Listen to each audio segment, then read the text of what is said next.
È una manovra da dilettanti, allo sbaraglio.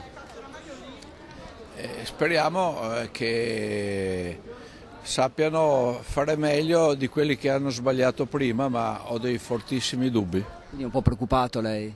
No, non mi preoccupa. C'è tanta instabilità e secondo me questo governo, in particolare certe persone, non hanno ben idea di cosa fare. C'è un po', secondo me, una cosa un po' buttata lì, ecco. È da preoccuparsi? Non l'ho visto. Beh, direi di sì comunque. I mercati hanno reagito male subito. Strano. Vedremo andando avanti, comunque i mercati malissimo, quindi peggio di così, diciamo, non si poteva fare. E pensando all'economia del paese c'è chi si preoccupa per le conseguenze che potrebbero avere i cittadini, i risparmiatori, gli imprenditori. Sicuramente la situazione non è serena come vorrebbero presentarla. I mercati registrano una seria preoccupazione che credo inciderà nelle tasche dei cittadini. Meno 3,79% in questo momento l'indice MIB di Milano e quindi credo che la reazione dei mercati sia stata molto chiara.